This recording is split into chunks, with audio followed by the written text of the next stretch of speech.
I'm Brett, and today we're going to replace the oxygen sensor on a 2012 Ford Shelby GT500. So first let's start with how I know it's an oxygen sensor.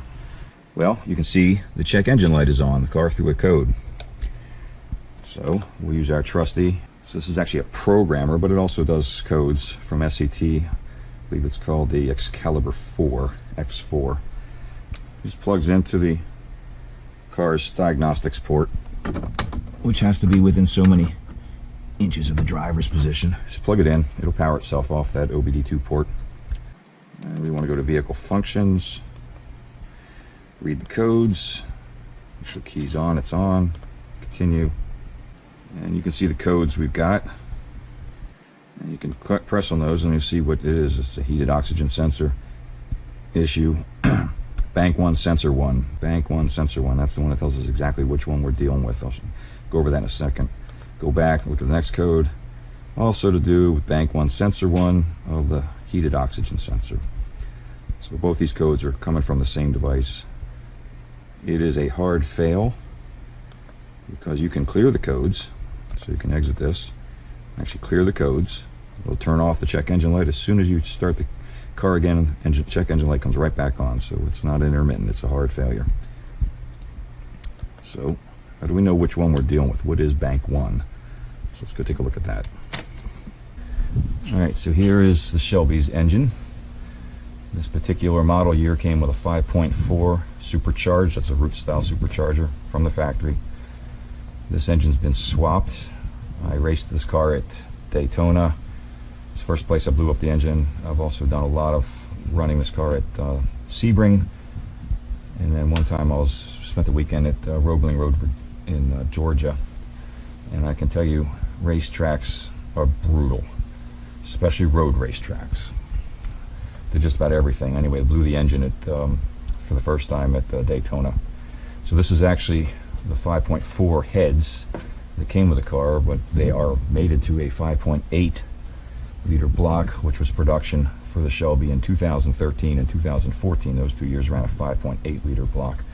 So this is a 5.8 liter block, a little bit customized, modified to work with these 5.4 heads. And that's what's in this car right now. So how do we know which oxygen sensor we're dealing with? Bank 1, sensor 1. Well, as you face a Ford engine, 8-cylinder engine, this is cylinder 1. 1, 2, 3, 4, 5, 6, 7, 8. Bank cylinders 1 through 4 is bank 1. Cylinders 5 through 8, bank 2. There are 4 oxygen sensors from the factory on this car. 2 of them upstream.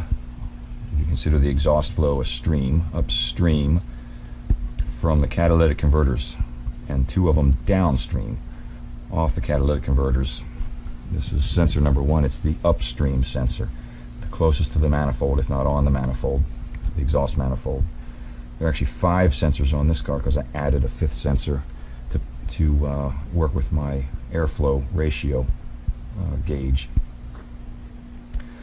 So what is an oxygen sensor, and is it important?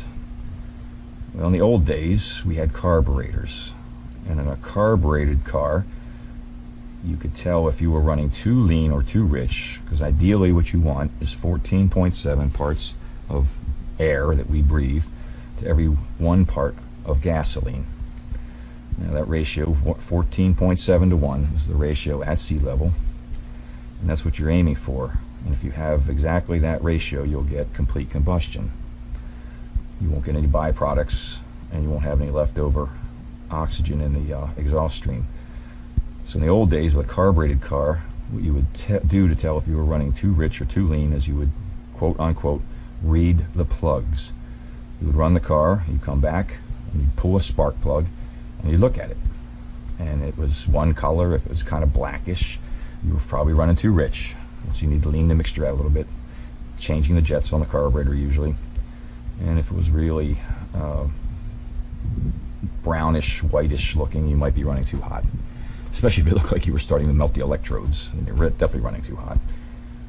And so that's too lean usually, and so you have to richen the mixture up a little bit. So that's how you would go through a successive tuning of your carburetor by using the plugs as kind of a gauge to whether you're running too rich or too lean. So introduce computers into cars, and basically nowadays computers control everything: the timing of the spark event itself, and the fueling of the car. And the computer needs to know how much fuel to add to the car. And so it gets that reading from the oxygen sensor. And as its name suggests, the oxygen sensor is sensing the presence or absence of oxygen in the exhaust stream. If there's any oxygen in the exhaust stream, it means there was not enough fuel to completely combine with the oxygen, so you're running too lean. You need to add some fuel to the mixture. If there's no oxygen, you might be perfect, but then again you might be rich. You might be having too much fuel and not enough oxygen to mix with it. So you have no oxygen. The old days, the initial days of the oxygen sensor was simply an on-off type of device. It sensed there was oxygen or there wasn't. And so what did the computer do to compensate for that? Because it didn't know exactly precisely how much fuel to add. It just knew it had to either add it or take it away. And so they came up with this concept of fuel trims. And you can still see that today in the computer. It hunts around continuously looking for the exact correct ratio based on what it's getting back from the oxygen sensor. So if it gets no oxygen present in the fuel, it means there's probably too much fuel, so it backs off the fuel a little bit, and then it senses oxygen. Now there's not enough fuel, so it adds some fuel and just keeps going back and forth and adjusting and learning as it goes, adjusting what is called its long-term and short-term fuel trims. Today's oxygen sensors are more capable. They're wideband, which means they can tell you how much oxygen they're sensing, which gives you a good indication of how much fuel you need to add or subtract. And so engines today are even more precisely controlled with wideband oxygen sensors, and that's what this is, a wideband oxygen sensor. And so it should be relatively straightforward if we can get to it, because you just unscrew it from its bung, undo it electrically, screw the new one in, and hook it back up electrically, and you're done. So let's see how easy that's going to be. Now, for some oxygen sensors, you can get this oxygen sensor specific socket, and it has a little slot cut out for the pigtail lead coming off of the oxygen sensor. But this particular oxygen sensor has quite a few wires going to it, and a little too long for this tool to work, so we're going to have to figure out how to get a wrench up in there. But if you can use it, this is an easy way to get into a tight spot and still get an oxygen sensor in and out. A 7/8 inch wrench is what you need to get an oxygen sensor off. We've got a couple versions of a 7/8. We'll take them with us under the car. Alright, let's look at the oxygen sensors. There it is. There's my target right there. That's the one I'm going for. You see it's just on the down tube coming off of the manifold itself. We're on the passenger side of the car. That's bank 1. And there's the other one. Here's the catalytic right here. There's the one downstream of the catalytic. Alright, some things about oxygen sensors and exhaust. An oxygen sensor can be compromised by an exhaust leak. Why is that? If we got a leak anywhere in that system, guess what? Oxygen can get into the exhaust stream through the leak and screw up the reading coming from the sensor. So you can actually have the fueling wrong simply because you have an exhaust leak. So you have to have a really tight exhaust for the oxygen sensors to work. And most modern day cars do have tight exhaust systems. But if you were to have an exhaust leak, you could have poor readings coming from the oxygen sensor.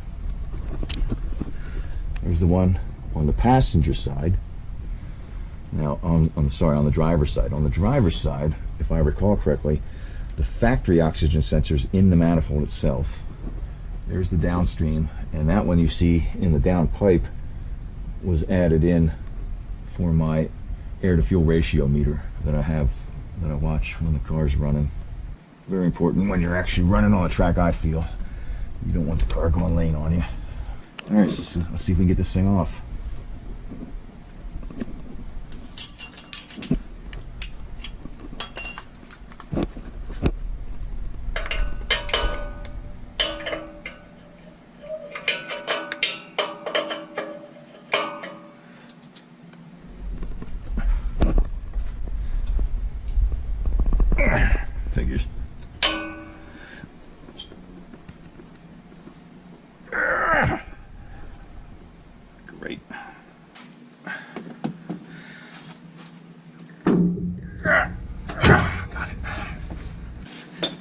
you miss me? And there's no way you're getting to this thing from the top side of the car. This has to come out from the bottom. These are infinitely easier if you drop the manifolds, but I don't feel like doing, or drop the exhaust from the manifolds. I don't feel like doing that. Because those bolts are probably even worse. It's been a long time since I've been dropping the exhaust off this car. I used to do it quite frequently when I was running it on the racetrack. It's been a number of years since I've done it. And I'm sure those bolts are in there good. That'd be a whole nother fight. Got it. Voila, one oxygen sensor. I don't know if there's anything you can look at to know why it says the resistor failed. I suspect that means the heating element failed. And it probably just burned up. So the new one, it has a different size lead on it. Hopefully it's got the right connector. Yeah, it looks like the same connector, it's just got a different size lead. There's the new one. Now, one of the things I like to do, try to make it as easy as possible in the future to get these things off, is use some of this anti-seize. This is an aluminized grease, basically, that I like to put on the threads of the oxygen sensor. I also put this on the plug threads, especially on an aluminum head when you got steel threads on the plug going into an aluminum head to somewhere metals. I just think it's a good idea to use this stuff. Theoretically, its job is to stop the stuff from seizing together. I'm all for that. Now I've ordered and I'm using the Ford OEM part. Well, it does not look like the part I'm pulling off of, at least the pigtail is shorter. But how do I find these parts? You could go to a Ford dealer and expect to get charged twice what you should pay for it. I usually go to summitracing.com and buy most of my stuff from there. But when they order Ford OEM, they usually don't stock Ford OEM parts, so they end up ordering it themselves, and it takes a while. Sometimes I use Tasca, T-A-S-C-A. They're not the fastest in the world either, but they're relatively decent in pricing. And on their site they have exploded parts diagrams, so you can look up the vehicle and actually see the part and get the part number, the Ford part number. And once I have the Ford part number, then I'll go do a Google search on that and see what comes up. Sometimes I can find them on Amazon, and I'll figure out the cheapest one I can get that looks like a reputable site. I don't want to go deal with somebody. Stay away from eBay. I've been burned on eBay. It's not that it's always bad, but I've been burned enough that I stay away from it.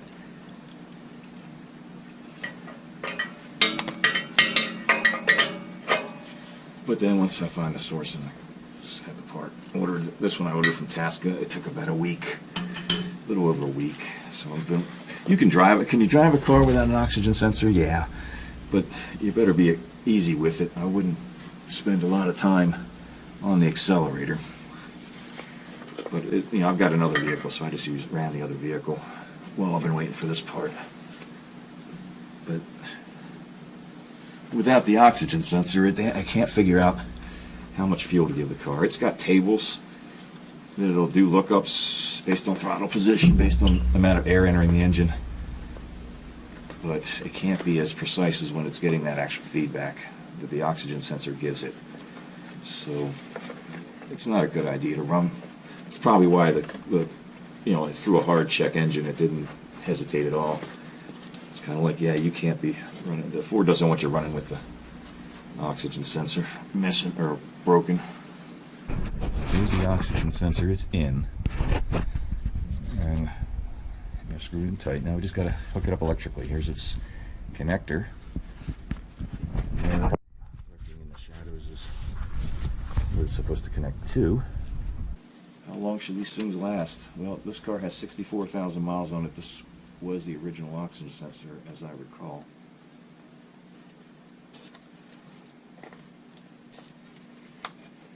Some of those miles were pretty hard. There's nothing harder on a car than a racetrack. And we're connected in electrically. We've tied the cable back up to the transmission.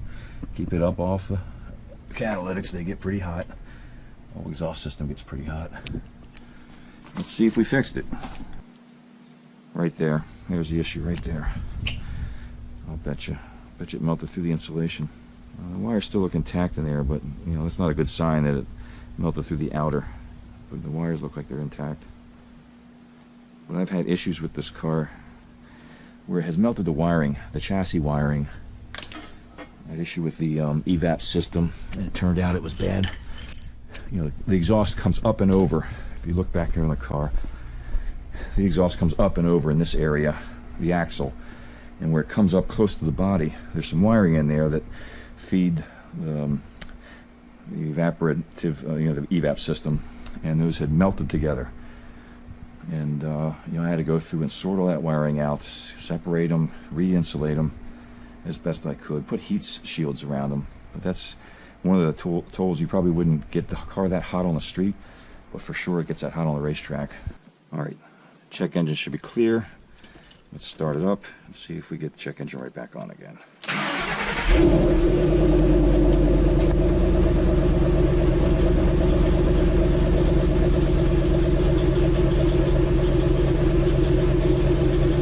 Gotta love that supercharger belt whine. That cleans itself up after the engine gets warm, but it's annoying while the engine's cool.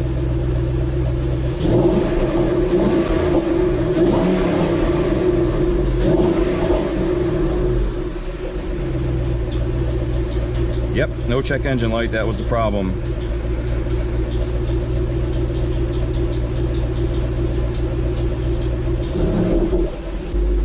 There you have it. Job done.